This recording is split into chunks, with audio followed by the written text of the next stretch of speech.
السلام علیکم ورحمۃ اللہ وبرکاتہ۔ الحمد للہ نحمده ونستعینه ونستغفره ونؤمن به ونتوکل علیہ ونعوذ باللہ من شرور انفسنا ومن سیئات اعمالنا من يهده الله فلا مضل له ومن يضلله فلا هادي له ونشهد أن لا إله إلا الله وحده لا شريك له ونشهد أن سيدنا ومولانا محمدا عبده ورسوله صلى الله تعالى عليه وعلى آله وأصحابه وبارك وسلم تسليما كثيرا أما بعد فأعوذ بالله من الشيطان الرجيم بسم الله الرحمن الرحيم لقد من الله على المؤمنين إذ بعث فيهم رسولا من أنفسهم يتلو عليهم آياته ويزكيهم ويعلمهم الكتاب والحكمة وإن كانوا من قبل لفي ضلال مبين صدق الله العظيم رب اشرح لي صدري ويسر لي أمري واحلل عقدة من لساني يفقه قولي سبحانك لا علم لنا إلا ما علمتنا إنك أنت العليم الحكيم۔ درود شریف پڑھ لیں۔ اللهم صل على محمد وعلى آل محمد كما صليت على إبراهيم وعلى آل إبراهيم إنك حميد مجيد۔ اللهم بارك على محمد وعلى آل محمد كما باركت على إبراهيم وعلى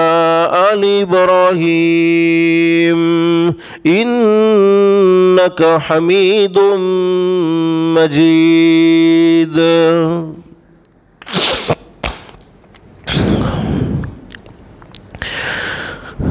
گزشتہ جمعے میں ذکر کیا تھا کہ اللہ کے احسانات کے بعد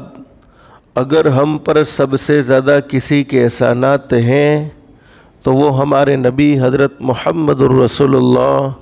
صلی اللہ علیہ وسلم کی ذات گرامی کے احسانات ہیں۔ پوری زندگی حضرت نبی کریم صلی اللہ علیہ وسلم کی اسی فکر میں گزری ہیں کہ میری امت کا ہر آدمی کامیاب ہو جائے،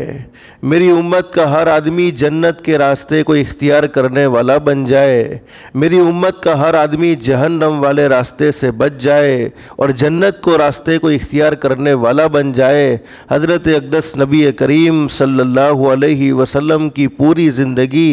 اسی فکر میں گزری ہے، یہاں تک کہ حضرت اقدس نبی کریم صلی اللہ علیہ وسلم نے ایک صحیح حدیث میں یہ بات بیان فرمایا نبی کریم صلی اللہ علیہ وسلم نے، میرے امتیوں جس وقت میں تمہاری طرف نبی بنا کر بھیجا گیا اس وقت تم تیزی سے جہنم کی طرف دوڑ رہے تھے، لیکن میں نے تمہیں آ کر